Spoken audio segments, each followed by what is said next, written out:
thank you very much for coming out. It's always a pleasure to come down to the Dominicans. I think it's the third time. Today hasn't gone to plan because my son was sick. So I've got a 4-year-old, so he's always sick. He was particularly sick.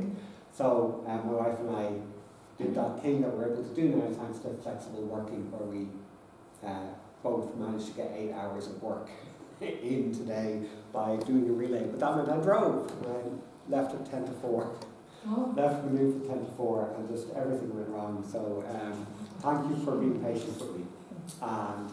So today I'm going to talk about this idea of the environmental crisis and the particular hope that I have that faith communities might be able to actually do something about it, and that in the process of doing that, faith communities might discover something new about their faith.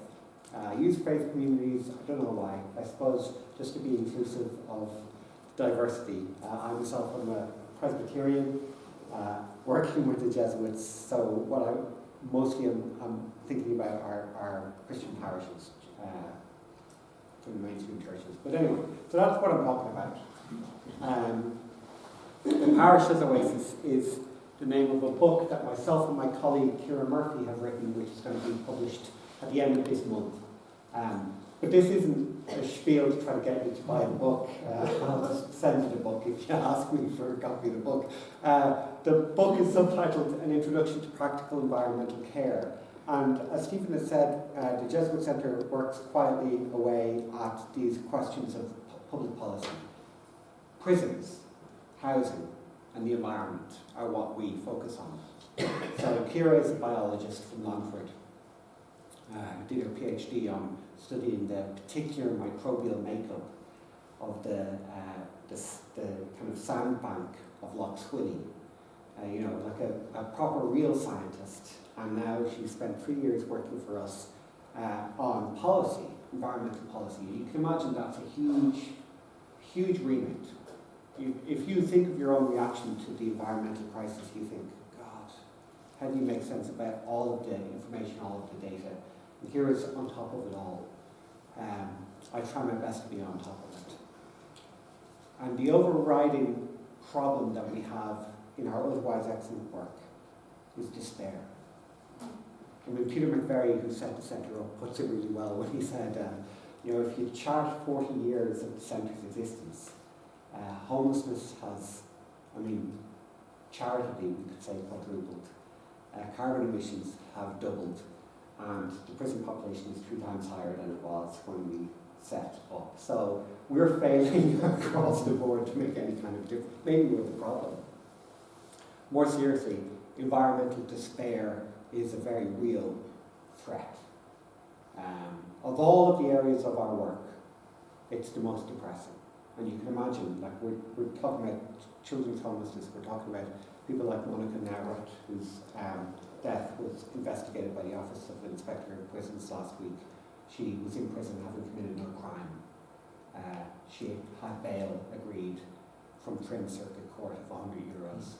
She couldn't find the €100, and she committed suicide. These are deeply depressing things, and the environment is consistently the scariest and most terrifying thing we work on. I'm not going to try and scare you with all of that, but it's worse than we thought it was. The acceleration feedbacks that we're seeing are coming 40 years faster than they should have been in some cases. We're in a situation now where there are forest fires habitually in places that up until a few years ago we thought were tundra, like Siberia. It shouldn't be happening. It shouldn't be happening that I was wearing a t-shirt yesterday in the middle of November. Things are slipping and sliding, and the human brain isn't quite able to make sense of the speed at which it's happening. So we get very depressed. How do we deal with this? I'm going to talk about it hopefully towards the end of the presentation, but the major source of encouragement that Ciara and I have in our work is small community groups that are dotted across this country that have deep local knowledge that's built up over decades and have a profound love of their place. And they express their love for their neighbour through environmental care. And this has been a consistent pattern in Irish society. If you have eyes to see it, it's flowing everywhere. We've got this biodiversity crisis, but then in response we have small communities, very often located in the parish, trying to respond in small, almost micro ways. And those small efforts, we feel, are like prophetic witnesses to the enduring capacity that we have to make a difference. So there's my spiel. This book and the stuff, the reflections that I'm going to share with you tonight are born out of our coping mechanisms for how do we keep doing work when I'm 40 years old. When I was a very small child, I knew about the greenhouse effect. Like, this isn't news, and yet we're still doing nothing. COP27 is happening right now as we're speaking. Nothing's going to happen. It's just a talking shop. So how do I deal with the despair? So there's my depressing pitch. It's going to get worse because I'm down here in Cork, and some of you people might have actual connections still to the countryside, whereas I'm probably suburban at this point. This is the Emerald Isle, a traditional picture that Bord Fáilte puts out. I think most people are under the impression that Ireland's doing pretty well environmentally. But we're really not. We're easily the worst performing nation in the European Union. We've got the second largest carbon footprint per capita. But it's worse than that. This scene that we think of as beautiful nature, to an ecologist, is a desert. Because there's really only two creatures there. And we've manufactured it that way. Our whole rural economy is based around nitrogen fertilizers that allow us to grow lots of grass that feeds cattle. And we don't need to get into, at least in this presentation, maybe in the Q&A we can get into the questions about culling the herd and the questions about the livelihood of the farmers. We've thought a lot about that. But I need to begin any conversation about the potential of small Christian communities to make a difference in terms of environmental care in Ireland needs to begin by recognising that we're not presently caring for our environment well in Ireland. Our policies don't care effectively. We have the best offshore wind in Europe, but we don't have the wind farms developed.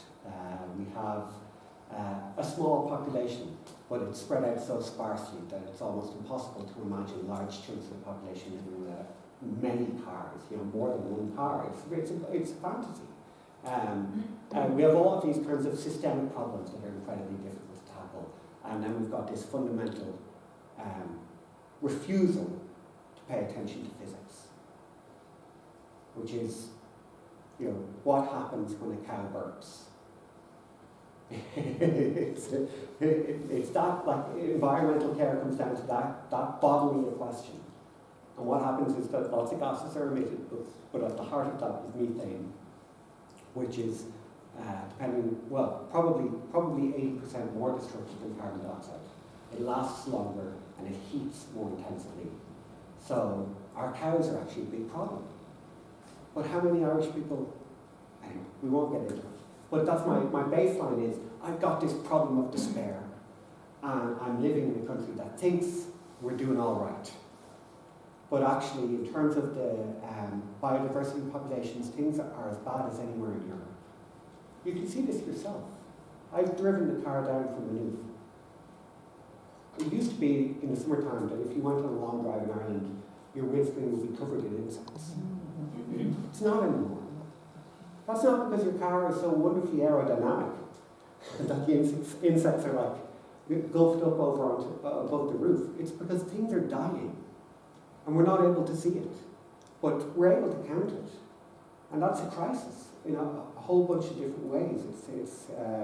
It's just the impact hasn't yet started to be felt from us. Now let's move on to the good news, okay? This is where we start to think differently. It's a church in Ethiopia. Those of you who know the scriptures know that the Ethiopian church is pretty much the first church in some ways. Acts chapter 8, an Ethiopian eunuch is on his way to Jerusalem. He's trying to understand the Old Testament. He doesn't understand it at all. And an apostle, Philip, runs alongside the chariot and says, I understand that, I can explain that to you. And he gets up into the chariot and explains how all of the scriptures are pointing towards this person, Jesus, who is the Messiah. Long story short, the eunuch says, I'd like to be baptized, there's some water here, why don't we do it? And he goes home and establishes what is today the Coptic Church in Ethiopia. Now Ethiopia, as you know, it's in the Horn of Africa, it's suffering from the consequences of the famine there. And it's had a combination of problems. The encroaching Sahara Desert and IMF, World Trade Organization, pressure to industrialize their agricultural system. So what's happening is that it's becoming an arid desert. So it's either an arid desert of corn or maize, or it's an arid desert in the sense that we remember it as like an actual barren place of no life. And the churches have built a network of over 500 of these small little churches. And what they've done is they've taken the land that the parish owns and they've built very similar to our Connemara stone walls, dry stone walls, low stone walls around the boundary line. And that stops foraging animals from getting in the plants. And then they plant a couple of basic trees to get things going. And then they allow a process that we would call rewilding to take place. And this beautiful, verdant explosion of life grows up naturally over a couple of years if you just allow the wonderful African soil to get back to normal. So this is a network of these churches that have been established, these oasis churches. Now, that's not pushing back against the Sahara Desert. This isn't going to stop the Sahara, and it's not going to resist the World Trade Organization's demand for more and cheaper commodity food. But it is, we think, a prophetic gesture towards the fecundity and the fertility that the Christian gospel is meant to point towards and meant to incarnate. So, what's this got to do with us? Gira is younger than I am, and I'm 40. So we both came of age and discovered our faith in the context of the abuse scandals. So obviously we had no part to play in. But that's devastated the witness of our church and devastated the lives of all of the victims, thousands and thousands of people whose lives were destroyed by that. And we find ourselves as people of faith living in the ruins of that. The church had been at the centre of our society and now it's been pushed out to the margins. And the church is in a kind of barren place, and it can be easy to nostalgically long for a return to a position of influence, to a time when the Christian gospel had a lot of respect, to a time when the kind of principles of religion were taken for granted and held as de facto common sense. Thinking about those churches in Ethiopia, we came to the conclusion that they're actually wonderful signposts to the future of the church in Ireland. If we find ourselves in barren places on the margin of our society, then we know exactly what we should do. We shouldn't try to maneuver ourselves back into the centre of town. We should build a few little small boundary walls where we can allow life to explode inside them. So that the church community becomes a prophetic gesture towards the life that God is continuing to sustain, the abundant life that God continues to sustain wherever we don't trample it. So this is our kind of ecclesial metaphor or vision for how we would like to see the church develop, which is that in Ireland we understand our dislocation from the centre of power as an exile, in biblical terms, that's positive and healthy, and make the most of it by generating little prophetic gestures towards the fullness of life that can be found in the gospel. And we think that the primary mode by which that can occur is environmental care. All right, so does this make sense? We've got this, my environmental despair. We've got the really, really crappy policies that we have in place, and the very fine words from our politicians. We've had a Green Party in the government for 2 years. Very fine documents published by the government, but the actions backing that up is not good. And then we've got the kind of devastated and low morale of the church. And that's where we're going to go from there. So I want to lay out a handful of practical ways that local churches are able to, in their place, respond to the environmental crisis. And what I want to propose is that then by investigating those, what we call experiments in ecology, ecological experiments, you also as communities will be pressed into finding new ways to understand the relevance of the gospel. Make sense? So I now stop kind of depressing you and hopefully move on to more hopeful positions. This is Arkansas. Has anyone been to Arkansas? Yes, okay. So this is a town called Batesville, which is a small rural town in Arkansas. Arkansas is not a sophisticated place, by and large. It's kind of the armpit of America. And Batesville is not a sophisticated centre of the population in Arkansas. So we're in like the remote of the remote of the remote. A place that's been economically devastated by the last couple of decades of globalisation. And their school system was one of the worst performing in the state. And it was running $250,000 deficit every year. And then they installed 1,500 solar panels, basically on every flat surface that they had, and they gave over one of their football fields and just covered it in solar panels. And now they run a €1.2 million surplus every year. And they've employed 96 more teachers, and they're the best paid teachers in the state of Arkansas's public system. It's not quite generated a situation whereby Batesville, Arkansas has, enjoyed economic and social regeneration, but now the groundwork has been laid, because instead of kids dropping out of school functionally illiterate, they're now graduating out of high school and going to college with really fine foundational education in place. So this is a really striking example, because it's one of the only examples where finally this occurred. And when we think about encouragements in the environmental world, one of the profound encouragements we have is the development in solar technology in the last 15 years. 10 years ago, broadly speaking, it will cost €400, which is a kilowatt, mega kilowatt. Yeah, you'll have to forgive my a megawatt hour of electricity cost about €400 10 years ago if it was produced by solar, and it would cost about $80 if you were to produce it from coal. So the economics made sense. Everybody had coal power, and only the kind of avid zealot of environmentalism would consider solar. And that, in the last 10 years, has flipped. So that now solar is below $60 for a megawatt hour, and coal has skyrocketed kind of to the point where there's barely a coal factory in the developed world still running. So solar panels are now so affordable that probably most people in this room could actually go away and consider it and decide, actually, I'm going to the credit union, and I'm going to use the grants that are available, and I'm going to install solar. And that would actually make a big difference for you right now.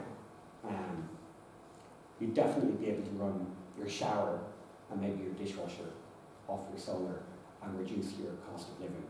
And as that price of gas goes up and the subsidies reduce, the solar starts to pay for itself more and more. It stops becoming a cost and starts becoming an investment. Now, think about the average Irish church.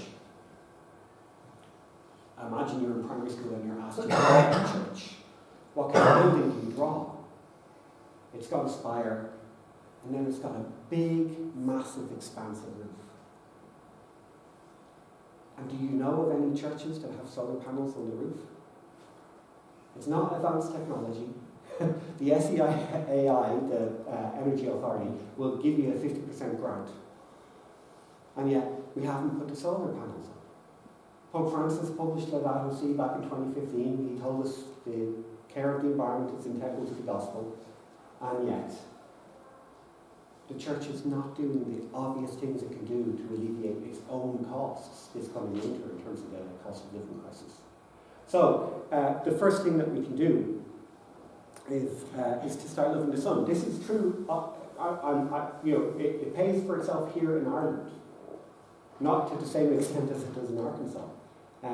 But if you have any kind of south or north-facing roof on your church, then at this point it's just economic madness not putting in plan the installation of solar. And that will make a big difference then in terms of the carbon footprint of the community. This is in Utrecht, in the Netherlands. This is where Kira was earlier in the summer. This is the roof of a primary school. And this is a bridge over to the new city of Utrecht because they have a housing crisis in Utrecht. I know this is going to astonish you, but they responded to the housing crisis by the city buying a bunch of land and building houses. It's a crazy idea. It wouldn't work here, I don't know why. But they've built a bunch of public houses and you can walk and you can cycle over. So the new school is built so that the bike is fully integrated. It literally becomes the bridge to your house. Now, Utrecht is the classic example of a city that's been engineered to make cycling very easy. And if you visited the Netherlands, to a lesser extent Denmark or Belgium, you've seen the massive numbers of people who cycle, and they don't have high-vis on, and they don't have helmets, and they don't need to have any protective gear, and they don't run the risk of losing their lives because the infrastructure is there. How did they get the infrastructure?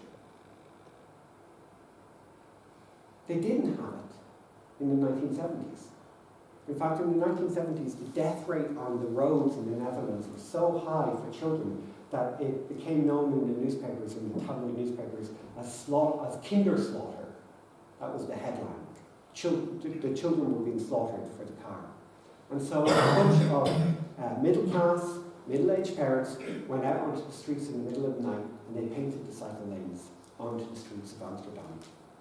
Totally illegally. In simple terms, vandalism. But it was a popular movement that said, we don't want to have our children killed anymore. It wasn't, we want to be environmental zealots. And that has set in motion an incremental process whereby the entire transport system has changed.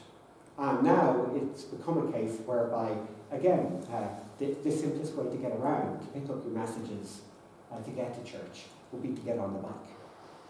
You'd have to have some reason, for example, a disability to get into the car, and then when you are needing to drive the car, it's so much easier because the traffic is lower. Car ownership in the Netherlands per capita is higher than in Ireland. So the Dutch are not saying you have to get rid of the car, but saying most people are able to do all of their sub 5 kilometre journeys, which is most people. Even in rural Ireland, most journeys are a cyclical distance, but we don't have the infrastructure. How do we get the infrastructure? You incrementally build it in, slowly. And over the course of years, it's remarkable how quickly these things change. The reason why transport really matters is because it's the easiest one to make gains on. The other areas where we have to reduce our carbon emissions involve kind of profound changes to our economy. The energy problem, as you know, is a big one because when the wind doesn't blow and the sun doesn't shine, we're going to need some kind of transition fuel. And the food issue is a big one because it's not just the unsavory prospect of becoming vegetarians. It's the lifestyle, the economic consequences for farmers. So if those are the three areas where we need to make changes, it would seem obvious that transport is the one to start. And by building the infrastructure in place, it doesn't mean that you yourself personally have to get rid of the car. You just have to make it possible for people who are willing to get on their bikes to do so. So why am I talking about this in terms of the church? The major barrier in Ireland over the last 2 years since the COVID pandemic to the development of infrastructure has been a reactionary responses from older populations. In my own experience in Lucan, where my church is, they proposed pedestrianising and making the centre of the village safe for cycling, and it involved removing 13 out of 160 parking spaces. And there's 80,000 people in Lucan, and 7,000 people responded in protest to losing a dozen parking spaces. This is the largest democratic response in the city of Lucan, in the town of Lucan, in my lifetime, and it was in opposition to the installation of cycle lanes. Again, to use only examples from my own tradition, when they tried to install a protected cycle path into Howth, which is one of the most picturesque towns in the country, an obvious place where you want to be able to go and cycle. Howth Presbyterian Church opposed it, and in a civic consultation with councillors, they said that it was a violation of their religious rights to install a cycle lane outside their church. And one of the councillors said, how could it be a violation of your religious rights to install a cycle lane. And the elder, who I know who's a really good person, really decent person, said, we park our cars on that footpath. And we've parked our cars on that footpath since the car was invented.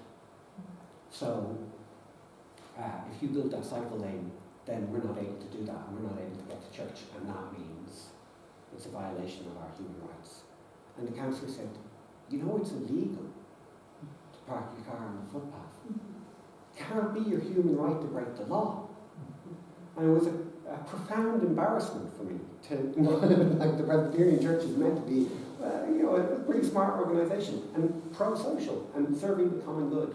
But there's a kind of addiction to the automobile which we need to break.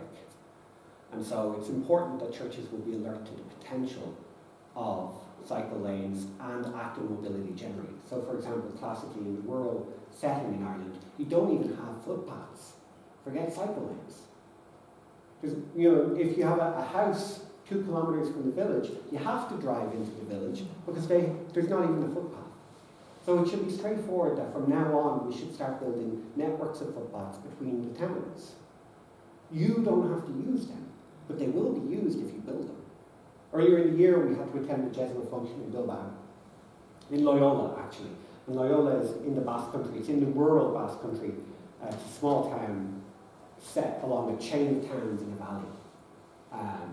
Kind of post-industrial town. So lots of people who are still farming on a small level in their houses, and then lots of people who have jobs kind of in the small town context, kind of semi-urban. And they have this network of paths and cycle lanes along the valley, removed from the road. And it was remarkable. Every evening we'd walk into town and people in their 80s would be cycling by on e-bikes, while their grandchildren would be alongside them with the e-scooters. It was a completely active approach to life. And that was a week in April when there was snowfall. So again, the Irish weather excuse doesn't hold. Once you build the infrastructure, you find that people use the infrastructure, and then you think, how do we ever get by without it? This example here is of, you've seen this in Cork, claiming the parking spaces for recreational and hospitality uses. But what we're actually interested in are the potential of these planters. So one of the big problems that we have going forward is going to be flooding. We've been incredibly lucky in Ireland, though not in Cork and in Cork County, around flooding. And the response that the Irish government has to flooding is to build lots of very expensive and very carbon-intensive concrete protections. They only work if the flooding stays within the engineers' projected expectations of what the floods are going to do. And as the extreme weather events escalate, that's not going to hold anymore. So even if you built the most elaborate quay system in Cork City will still eventually get flooded, and everybody in Cork City will eventually find that they can't insure their buildings. The fundamental reason why towns and cities flood is because we cover over the ground with concrete. And there's no way for us to undo the concrete. You can't build Phoenix Park, can't drop a kind of Phoenix Park in the middle of Cork City. But there's very straightforward and very easy to build planters that every church will be able to install at their rain gutters, which are composed of a series of kind of sedimentary, heavily rocked soil, and then particular kinds of mosses and largely unattractive plants that are able to absorb water. And if in these contexts, urban contexts where you have the risk of flooding, people committed to developing and maintaining these kinds of plant-based flood defence mechanisms, cumulatively, on their own they're meaningless, but cumulatively, if every building had installed them, then you're in a situation where you massively reduce the risk of flooding. This is something that every church, basically every parish, is able to do, because every parish has people who are preparing flowers, flower arrangements, and who are involved in kind of horticultural activities to support worship. Well, it's a very straightforward thing to then adapt this technology so that you have inbuilt nature-based flood protection mechanisms in your parish church. So this is one example, and there's a project running where we're working in Dublin 1, Gardner Street Church is part of it, installing these now, because Dublin has been incredibly fortunate that there hasn't been a storm surge at the same time as the Liffey tidally coming in. We're way past the odds of a massive and catastrophic flood in Dublin. So this is a pilot project to see if this will work across the community. So churches are able to be right there at the beginning. Again, this is Ciara's photo. Last year she attended the COP meetings that were in Glasgow, and after that we decided we're never going to attend COP meetings again, because it really is just an opportunity for business leaders and politicians to get together and go drinking. Nothing meaningful happens at COP meetings anymore. But she got to the COP meetings in Glasgow by going on a pilgrimage with Jesuits from across Britain and Ireland. So they started in Edinburgh and walked to Glasgow. And so she had this experience of Britain that she'd never had before, which was Britain as a natural site. We think of nature as kind of remote wilderness, but of course nature is everywhere all around us. Canals are incredibly vibrant biodiversity sites, and everywhere basically except heavily cultivated built-up areas. And one of the things that I think Christians need to think about in Ireland is the traditional pilgrimage, where we fly off Medjugorje or Lourdes. The carbon footprint of Irish Christians' practice of going to Lourdes is the same as all of the electricity Dingle uses in a year. Now, I'm not saying nobody can go to Lourdes, but I am saying there's an incredible tradition of pilgrimage in this country that's basically gotten lost in the age of international tourism. And here in Cork, there is, I forget his name now, he's down in West Cork, David Ross, who has resurrected one of the old pilgrimage sites. And these could be resurrected across the country. And the process of pilgrimage, of course, is meant to be that kind of travel where the destination is not nearly as important as the journey. So while we're not denying the importance for some people of sometimes going to these sites of Marian devotion, like Lourdes or Medjugorje, the idea that the whole parish would have to go every year, not that the whole parish goes every year, but you know what I mean, that we're sending plane loads of people to what we call the Holy Land every year, is environmentally problematic. And when you think about the devotional possibilities of just walking the old routes of the saints and scholars here in our own land, you're in a situation where you do have to ask yourself, is it tourism or is it devotion? And again, we don't want to draw a stark line there. Those two things can be friends. But there's a culture there that's just unthinking.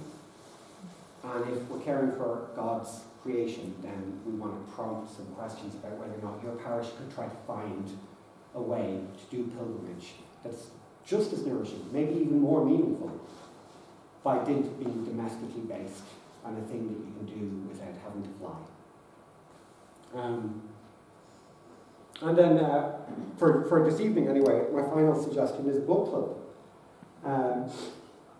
I was kind of avid environmentalist in my teenage years, and then it got lost in the busyness of college, and I can still remember the moment where I had my reawakening of environmentalism. It was before I started working with the centre.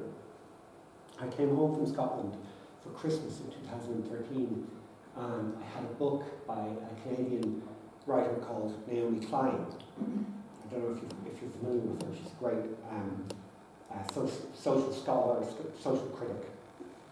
And the book is called This Changes Everything. And I remember sitting in my parents' front room reading it in one of those lovely quiet days before Christmas. At least they're lovely and quiet when your mom is preparing dinner and someone else is doing all the work. And I read the first 8 pages, and then I had to almost physically throw the book away because of the response that I was getting, the kind of panicked response as she laid out ecosystem after ecosystem, all the damage that was being done. Now I came back and read the book again in the new year, and it convinced me that this is actually it's not just the civilizational battle that we have to fight in this generation, it's the most significant thing that human beings have faced since the last ice age. But nothing can compare to the state of the crisis that we're facing. Last month I had to go to Bangladesh for a project that I'm a part of about wages, about trying to get just wages for workers. So I was working with trade unionists and with lawyers and with garment workers. And we met with a bunch of farmers just north of Dhaka, which is the capital city, which is about 30 million people. Bangladesh is going to disappear. Like I know that sounds apocalyptic and ridiculous, but people can't anticipate that the land called Bangladesh will continue to be habitable by large numbers of human beings. It's basically under the sea level, and it's got tropical weather to deal with. I talked to this farmer who said that his people have tended to the same plot of land, not just since before the English, but since before the Portuguese, before Europeans ever arrived. Like, we're talking about 500 years of tradition of caring for this particular patch of land, and his pride in being, whatever that must be, the 25th member of the family to head the farm up and to provide rice to the neighbourhood. And he said every year for the last 10 years, he's lost 3 acres to the floods. So the floods come in, the soil gets washed away, the nutrients are gone, and the land is wasted. And there's nothing to bring it back. And this year was the first year when he didn't have enough rice to even feed himself. And he had to go and buy rice at the market. So his children will not be farmers. And his children will not live in that town after centuries of carefully tending to it. So the extent of the crisis is massive. How do you wrap your head around it? The only way that we have of wrapping our heads around it, unless you can actually go to Malawi or to Ecuador, the best way is to read in the company of a community of people who are also reading, so that you can discuss it and work out the feelings about it and come to a really sharp understanding of it. So we think that the old technology of the book club should be resurrected, and that we should read carefully myths of the apocalyptic nightmare, oh, this is far worse than we thought it was, literature, alongside the practical, these are ways that we can help make a difference in literature. And that together, that kind of approach to reading that is invariably potentially transformative. So I'm going to stop there and see if anybody has any questions, or should I very quickly field clarification questions, and then we're going to... No, you're okay? So I've spoken a lot about environmental change or environmental projects. This is what we want to propose. This is how it happens. You as a single individual are systematically disempowered by the current discourse around the environment. The classic example is the plastic straws that we all decided were a problem. And so now we've thrown the plastic straws out, and I have a 4-year-old, so I know the paper straws don't work. And so we've done this thing, which is clearly a ridiculous symbolic gesture that has no meaning, because it's still coming in a plastic-lined cup. You can't recycle the cup. So obviously this doesn't make a difference, and the personal change seems to be meaningless. But an individual on their own, whatever decision you make, whether it's to resurrect the kind of version of the old Friday fast, and you say a couple of days a week you're going to avoid red meat because you recognize the climate significance of our current diet. That is incredibly important and meaningful in and of itself because of the change that it represents within you. So we shouldn't allow the kind of naysayers and the cynics and the critics to dampen the desire to do something. Of course you yourself are not going to be able to do something that's going to make some kind of systemic, transformative change. But if you make a change in your life that's meaningful, that's spiritually costly, that pushes you towards caring more for your neighbour, distant or near, and to other creatures, then that's really significant and important. So we want to be people who are involved in individual lifestyle change. Now, if you get collective change, then that's when things start getting interesting. One person on their own cycling on all of their little errands is, risking their life. 50 people in the town cycling is more than critical mass to install the kind of infrastructure that's needed to make it safe. So a small number of people in a democracy like ours is able to bring about a significant change. The way that we think about it is 50 committed activists in any given local authority can make transformative change. 500 activists in the state of Ireland can make a national change. And 5,000 activists across the continent. European parliamentarians will start listening to you if you have about 5,000 people in your movement. So they're very small numbers. So the individual very quickly adds up to the collective. And the collective is able to start changing some of the ways that things are done in our society. And once that happens, then you get system change, which is significant because it makes it really easy then for individuals to change. So to go back to the cycling example, you're taking your life in your hands if you cycle around Cork. I'm a hardened Dublin cyclist, and Cork is crazy and hilly. So you've got to be an individual zealot to get involved. If the Cork cyclists are able to succeed in getting the cycle lanes installed, then you have achieved system change, and suddenly the individual change becomes straightforward. Why wouldn't you cycle? It's safe and straightforward. And sure, it rains in Ireland and you're able to buy a raincoat. So this is how the change will happen. That's why it's really significant. If you do one or two small things, that is significant in and of itself in terms of the moral significance for you, but it's also significant socially when 2 or 3 or 4 gather together. You end up in the territorial collective change. And when 2 or 3 or 4 collective groups get together, you're in the territorial system change, which is all that happened with cars in the first place. And all of the kind of carbon consumeristic destructive habits that we have now, they weren't imposed from above. They were generated from below by enthusiasts who wanted to drive more, who wanted to sell more cars, who had all kinds of private motivations for changing the way we have built our country. Does this make sense? Mm-hmm. So it's not actually the case anymore that we don't need to raise awareness about environmental care. Everybody knows that we need to care, but nobody knows how to do the caring. And what we want to suggest to you is that any small way that is attractive to you in terms of changing your individual life is meaningful in and of itself.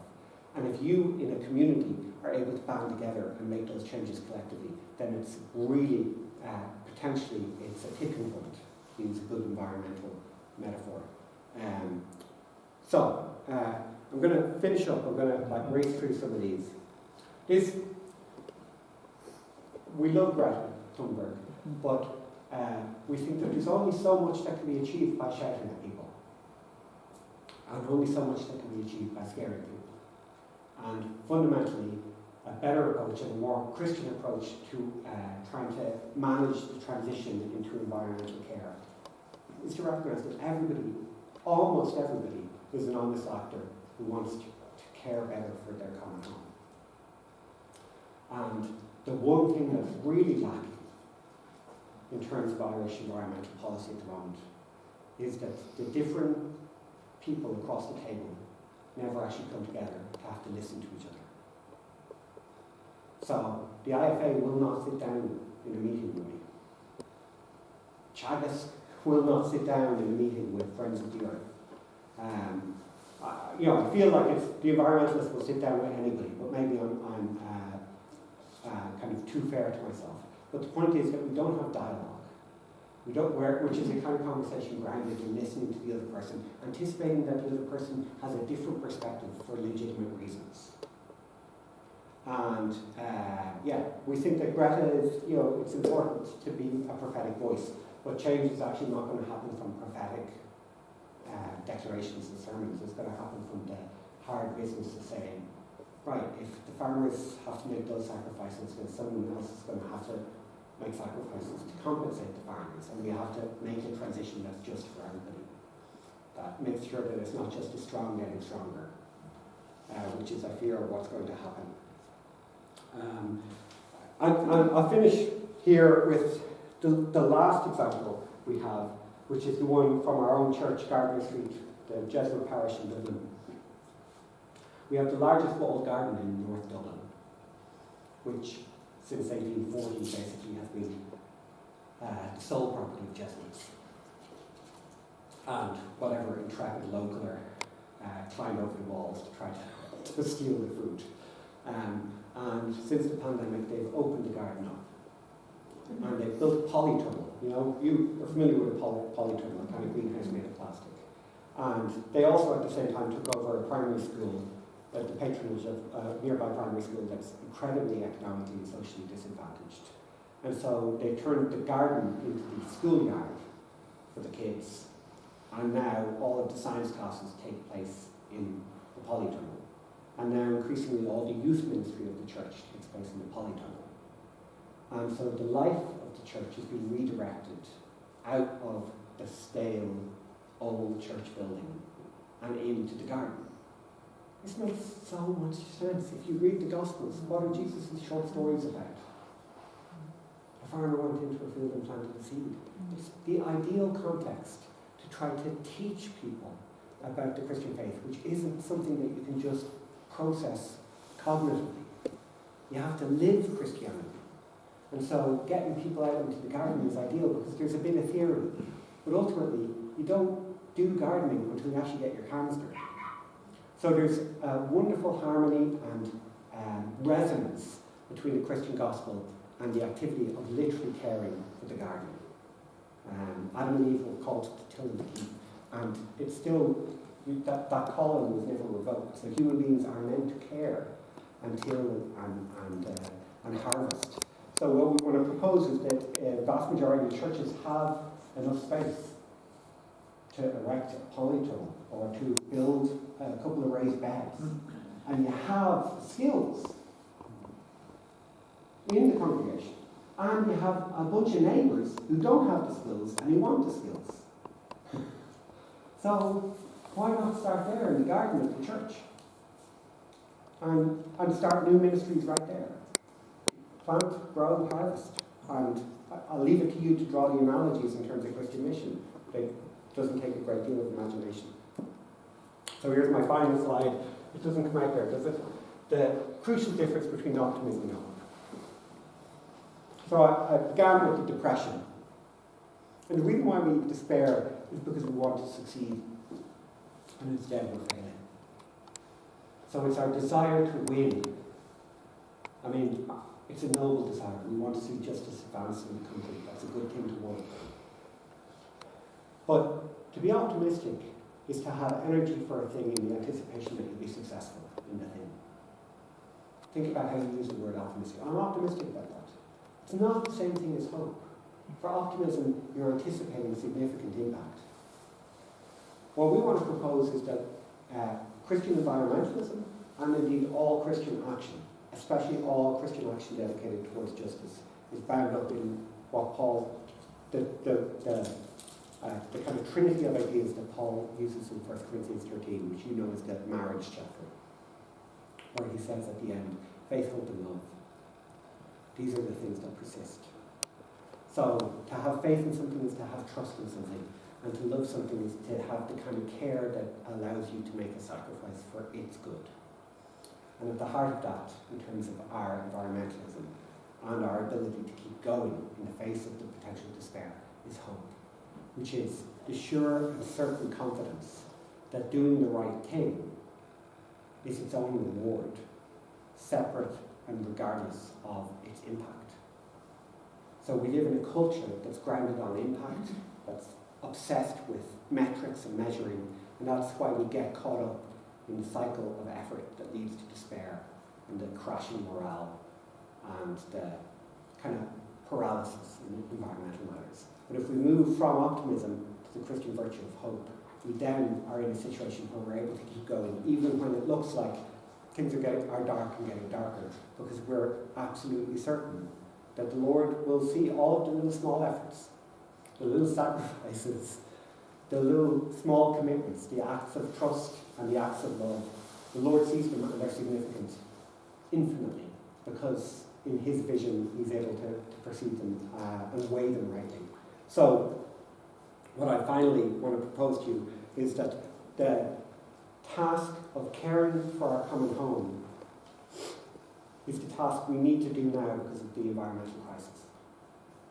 But if there was no environmental crisis, and if there was no biodiversity breakdown, and if there was no climate collapse, they would still be the tasks we should have been doing. The church should have been out in the garden all along. The church should have been inviting the neighbourhood into its little walled garden of fecundity and fertility. The church should have had those open gates. And so the climate crisis and the biodiversity breakdown are just reminders back to the pathway that we should have been on all along. That's not a path of despair, but a path fundamentally of hope. So there's my spiel completed. Sorry if it was a bit... they don't come by default with battery packs, but if you pay the extra money to have battery packs, then you're taking pressure off the grid at crisis moments as well. The only thing you can say about the batteries, are they still all lithium batteries? Yeah, I mean... It's a big problem, isn't it? You can't avoid these problems, So, I mean, batteries are... battery production is incredibly disruptive. Mining... That's the problem. The mining industry, not just the lithium and the rare earth minerals. That's not good long term. No, it's not. But we've got to be realistic and not utopian in terms of we've got to commit to the things that cause the least harm. So we shouldn't present these things as unalloyed goods. We should know the cost of all of our devices, everything that's battery powered, is kind of storing up another problem. But to the best of our knowledge, it's a different kind of problem. So pollution, which is how environmentalism arose, say, in the 1960s in response to pollution. Pollution can be devastating for local ecosystems. But what I'm discussing is a planetary crisis. So the pollution is a bad thing, but the carbon emissions generate a systemic change. So that's what I'm saying about different... if we were given a choice between shifting entirely to batteries, and that meant that we didn't have to have gas-powered electricity anymore, that would be a decision we should take, recognising the costs. And also, while we shouldn't imagine that we're able to technologically solve this crisis, we haven't put an awful lot of energy into thinking about how to process used batteries. So maybe the market forces will allow some ingenuity and enterprise around that. But my baseline here is mining is a really big problem.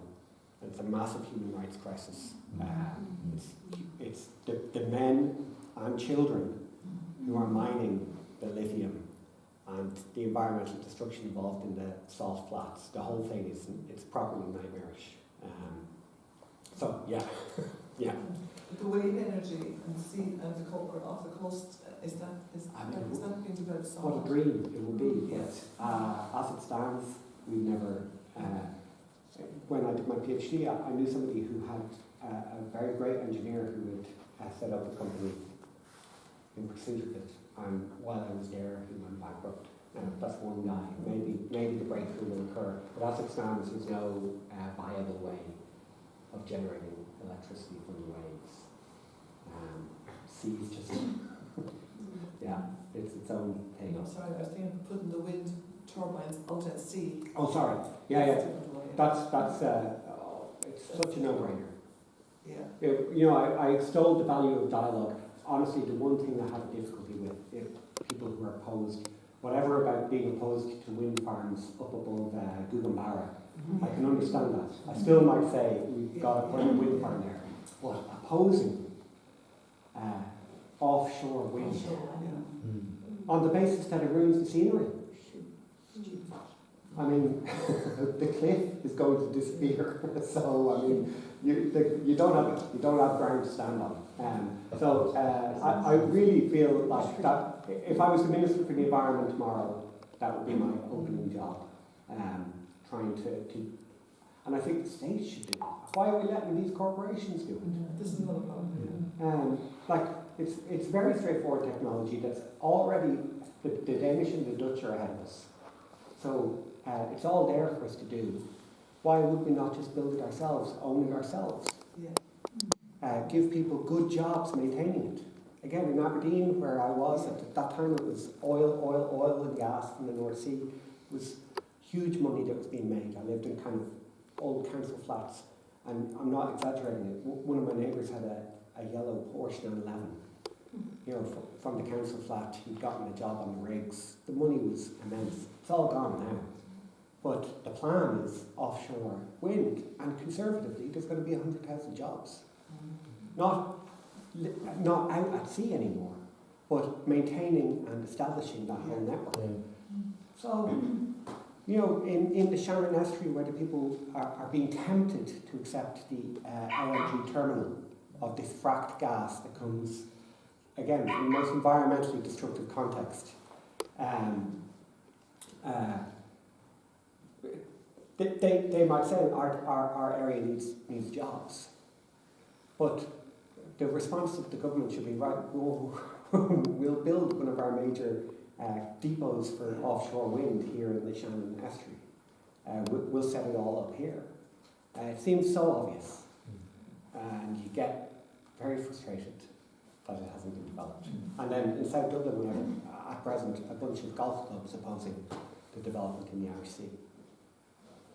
I mean, it's like something from a Flann O'Brien novel. Old rich people saying that, you know, I enjoyed the vision of Wales on a cloudless day, uninterrupted by the windmills, so you can't build them. Anyway. On the other hand, there are some environmental issues with wind turbines at sea, you know, bird life and marine life, you know, it isn't 100%. All development, Everything has all human development has consequences. Yeah. There are 7.8 billion humans on the planet. We have a massive impact. So there's nothing that's utopian. But I mean, if you want to talk about biodiversity degradation, visit the tar sands of Alberta, which is the alternative. We either have wind or we have frack gas from Canada. So again, in this real world, let's be realistic about it. One of those things is like in thousands of years, if there were archaeologists that would dig out the tar sands and wonder what kind of beasts did this to the environment. Whereas, relatively speaking, and of course this carbon footprint, it does giant windmills, that scale that has to be milled somewhere and has to be transported, all of this costs. There's a cost. So let's not imagine that there's some way to, you might not be computer gamers, but you know, very often with computer games gives cheat codes that the kids can put in, and you have all the lives you need to beat the game. We have no environmental cheat codes. So in the real world we have to have trade-offs. And there are some that are eminently obvious. Yeah. I guess that's the same with our agriculture, because they say 1/3 of our emissions are from the agricultural world, but we produce food for 10 times our population, and producing food for 10 times our population is going to produce a certain amount of emissions, into the environment, So, Yeah, and you cut back on the emissions, you cut back on the food, if you cut back on food production in Ireland, the market appetite is there, so the food production is going to happen in Brazil or in Argentina. Yeah, Where the same emissions are going to be there, if you know what I mean. Yeah, so worse emissions maybe. But we're back into the territory of hope. You got to do the right thing. It's true, Ireland, nothing that Ireland does, even if you installed me as the great dictator tomorrow and said you have 2 years to do whatever you like environmentally and no one can stop you, at the end of that, we obviously live in a green ideal where we're all famished and impoverished, but we've got really reduced carbon emissions, and it's still a drop in the ocean compared to the Shenzhen industrial zone in China. Fine, that's true, that's what skeptics say, but if we care for the land that we've been given, that we fought so hard to get control of, if we care for it, then that's its own reward. And on that's the level, I think, on which like the environmental zealot and the really careful beef farmer can meet. They both want to care for the common good. They both want to contribute meaningfully to environmental care, And at some point we have to recognise there's some level of dairy and meat agriculture that Ireland needs to have. And then there's some level of systemic change in agriculture that the rest of us need to fund to make farming still a viable thing for families. If we can go a little bit detailed here, and if there are farmers in the room, you'll be able to verify or discredit what I'm about to say. The rate at which farms are being passed on to younger generations is reducing. The debt that family farms are holding is massively increasing. It's a credit bubble that's been created by government policy. The farm to fork policy of intensification has meant that huge numbers of farmers have invested very heavily in technology to optimise their outputs because of the reduction of the quota, the removal of the quota system. So you have to compete in the marketplace, which means you need to have mass outputs. And to get the mass outputs, you need to put in the new technology. You need to have the barns, and you need to have the equipment, and you need a whole bunch of expensive technology. How do you get that? You get the loan from the bank.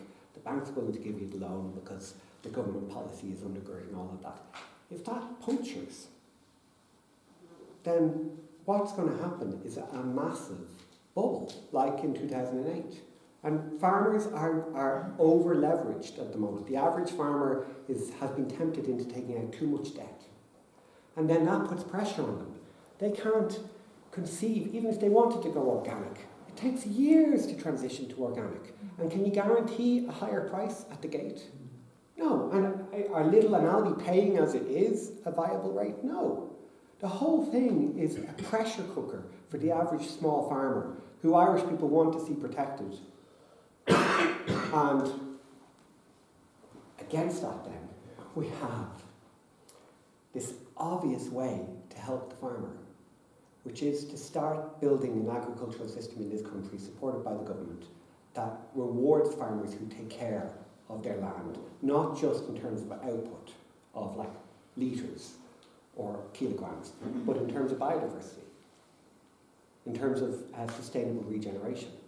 And if we start paying farmers for the work they do, contributing to carbon reductions, then we're in a situation where we might be able to transition over the course of 10 years out of the massive debt-burdened intensification and out of the massive expanding carbon footprint. Does this make sense? We need to listen to... The environmentalists are objectively correct. It's just simple physics. You can't have this much beef and pork and lamb. The system can't hold it. There needs to be massive reduction in numbers, which means there needs to be a massive reduction in the amount of that food that we're eating. But there also needs, from the time when I was young, the proportion of the family income that is spent on food has dropped hugely. Yeah. People now have been led to believe that it's changed in the past couple of months for obvious reasons, but over the years people have been led to believe that your shopping for the week should only be smaller proportion. And that the rest is for entertainment and Ryanair flights and takeaways. Well, I mean, in fairness to average people like my generation and younger, the extra money is going on rent. I totally accept that. So the younger people are objectively poorer than the older people. And I absolutely accept that. All the flat screen kind of technology we have kind of covers over that. But in terms of actual assets, we're pretty desperate. But I think your point is important. If we're going to have a capitalist society, we can't intervene in the marketplace and just say, like we used to have when I was a child, like we had a minimum price for things like bread. Tesco couldn't undersell. Now, are we going to have a big massive shift in our entire economic system back to social democracy? I'd like that, but I don't think that is actually a widespread desire. So we need to find some kind of way to use the market to incentivize higher prices to protect the livelihoods of farmers. Yeah. a member of the IFA, and tomorrow night I will be at the AGM of my local IFA branch. Yeah. Now, some of the things you said, that the number of young people going into farming is going down. Yep, you did right, unfortunately. I hate to say that that's the case, Yeah. but like, I stopped dairying on age grounds a few years back. So did about half a dozen of my friends. Yeah. And like, we don't have a family. These friends had families, but nobody was interested in volunteer Take it off, parents. yeah. You know. No. One thing you mentioned there that the IFA wouldn't listen to you. Yeah, yeah. Would you listen to the IFA? Yeah, yeah. My Like, have colleague- you been to meet farmers? Yeah. Have you asked farmers questions about where they're at? My colleague Keith who's in charge of the prison work. Yeah. And conversations would have continued when we've been sending Keith down. Keith's a farmer in Monaghan. Yeah. He's got his green card. He's got all the qualifications. So we're not just kind of sitting around the table reading life of the average farmer.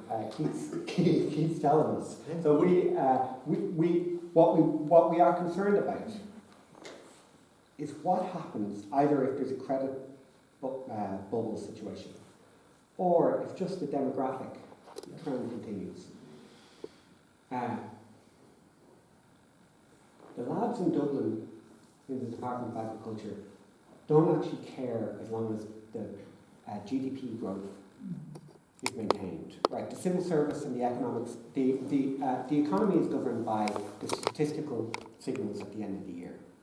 So if Irish agriculture is able to return a growing contribution to the Irish economy, the Irish government is going to be happy. It doesn't care if that's Larry Goodman and a handful of other people,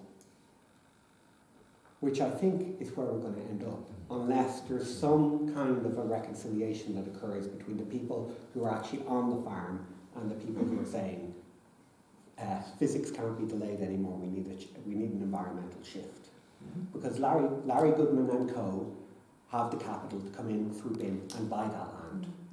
And we're going to move to an American style, absolutely industrialised agricultural system, which would be devastating for biodiversity and for carbon footprints. It would be good for the guy in Aldi, because the food will be cheaper.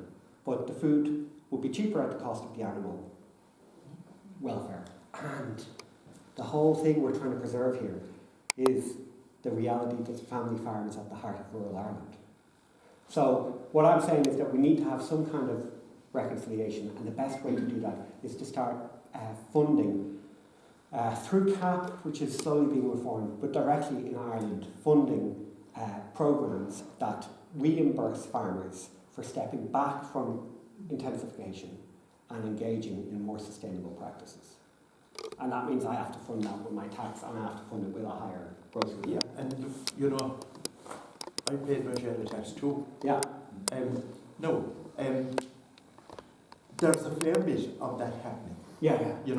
Like, for one thing, the dairy co-ops are very much focused on sorting out the environmental end of it, because if for no other reason, product won't be saleable unless it has green credentials. Yeah.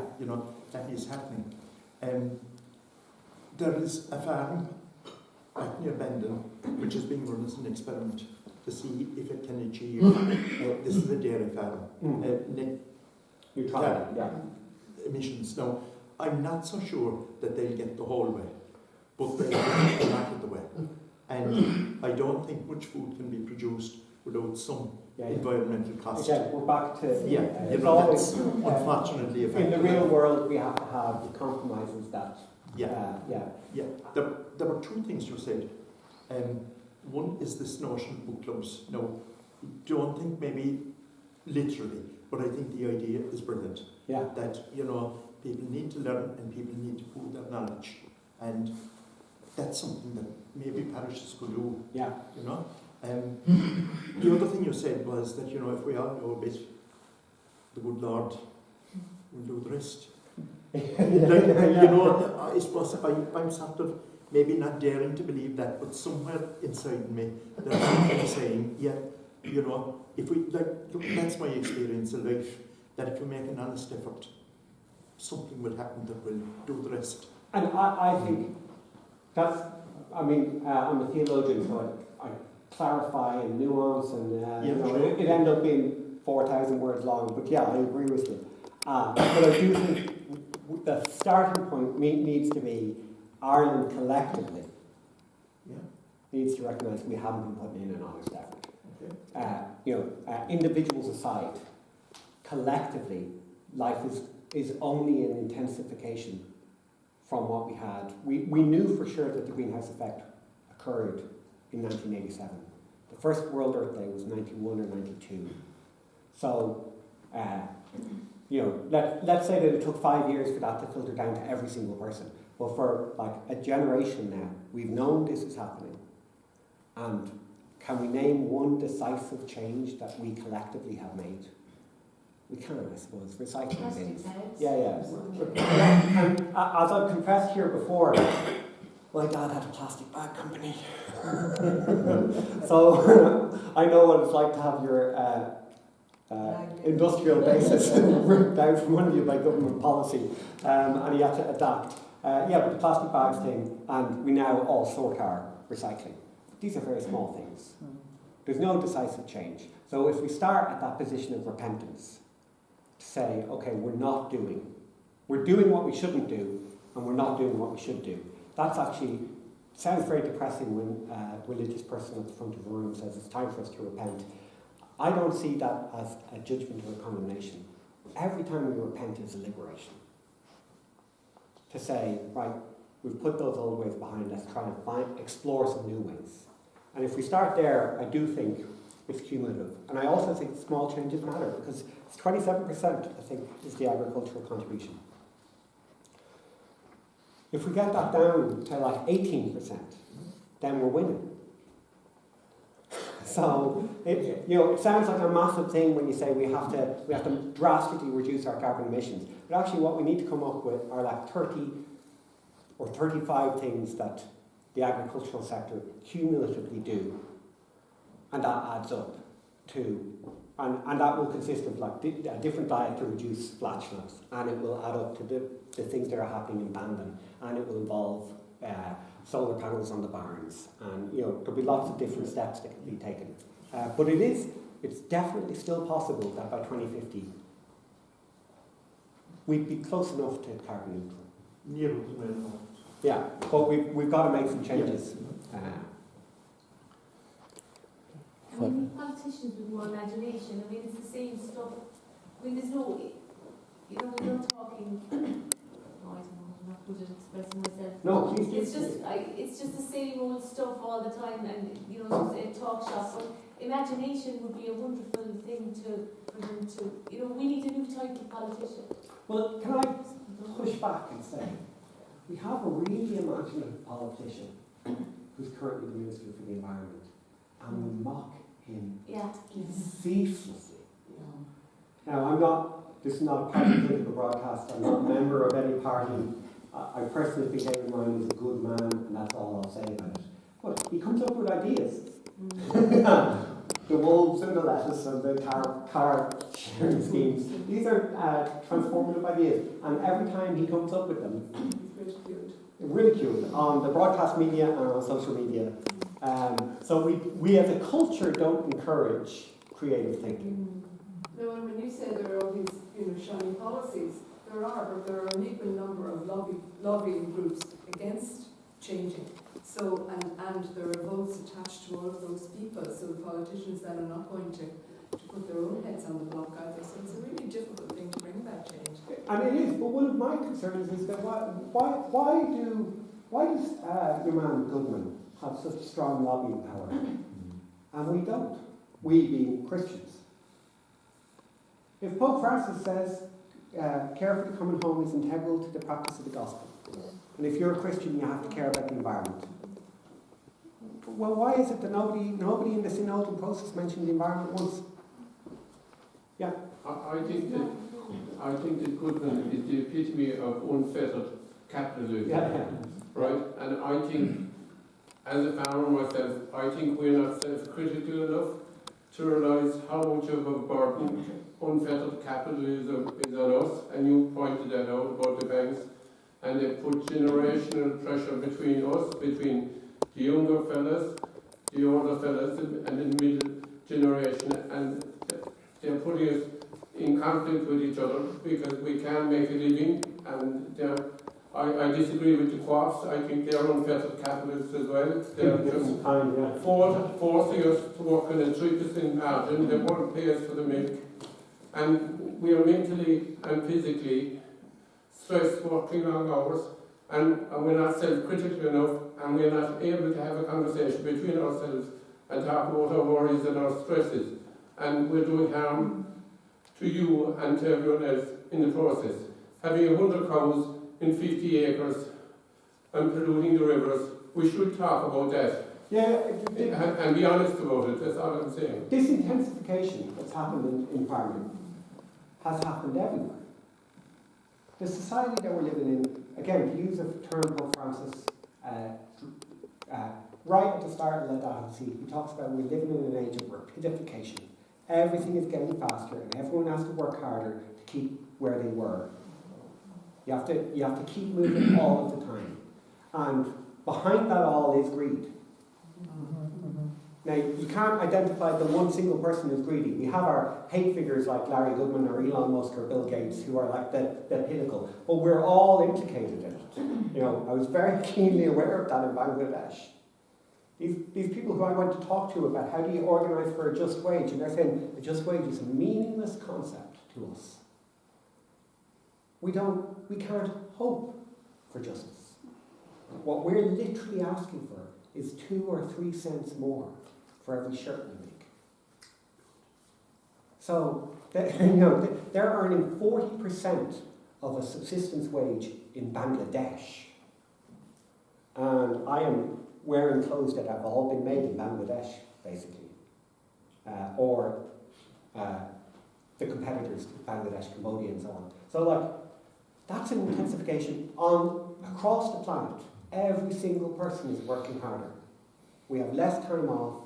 We're all stressed. We're suffering the mental health consequences, the anxiety, the depression, the suicidal tendencies. These things have always existed, but they're more now. It's not just because you're encouraged to talk about it. It's because society itself is going crazy on this rapidification. So I think the farmers are right if they're saying, there's only so many animals that can be sustained on a piece of land. And the problem is, there's never enough money to satisfy the human heart. So there's physical, natural, scientific limits to the environment. But our desire is infinite. And we need, ultimately, that's a spiritual problem. We need to be able to reconcile those two things together and live with enough. And be able to work for 8 hours and say that's enough. And if at the end of a lifetime work you don't have enough to hand on to your children, then that's not your fault. That's the system's fault. Someone has taken what was yours. I'm getting very preachy now. But it's nobody talks about this. Nobody talks about how tired we are. I have the best job in the world. The Jesuits pay me a very good salary to read theology books and to think about our Irish society. It's brilliant. I go lecture in colleges and write a little bit. I am exhausted by keeping up with the demands, which are installed by other academics. It's Leonard Maloney, the provincial of the Jesuits, isn't saying, well, have you put in 60 hours a week? No, it's a culture that makes us all overwork all the time, to be productive, to be efficient. So, we need to give nature a break. We need to give ourselves a break, because we're pushing everything beyond the margins. Yeah, I'll stop pontificating. But if you're interested in that and you want to read a book, get your book club together and start with a book called Donut Economics by Kate Rayworth. Donut Economics, as in the snack food. Yeah. And Kate Rayworth was an economist who worked for Oxfam. And she realised the economic orthodoxy of unfettered capitalism wasn't just driving more and more people into dire poverty, it was destroying the habitats. And so they've come up with this idea that we need a base to our society, minimum wage, minimum requirements in terms of time off and so on. But we also need a roof, and the roof is based around planetary limits. You know, they've identified we need a certain amount of clean water, we need a certain amount of uncultivated land, we need a certain amount of biodiversity. There's 7 zones, and in each of those limits, we've transgressed them all. So she's saying we need to develop an economic system that's not just GDP anymore, but that would measure GDP alongside, for example, nitrogen runoff, which would be a really good indicator for whether or not we're treating the environment well. If we reduce the nitrogen runoff and grow GDP, then we're winning. But we need more measurements so that we can start taking more rest. Donut Economics, it's a very good book. And she's got lots of videos on YouTube if you prefer. What's her name again? Kate Raworth, R-A-W-O-R-T-H. And when is your book out? The end of the month. Yeah. And where will it be available? I don't know. The Messenger Publications Company. So I imagine Veritas would stock it, maybe in Eason's. Okay. I've only ever written academic books that are not available anywhere. Even my dad doesn't read. The name of your book Is Parish as Oasis. So I think that it'll be somewhat readily available. Don't buy it from Amazon, because your man Bezos has enough money. Yeah. Buy it from the local bookshop. Yeah. Yeah.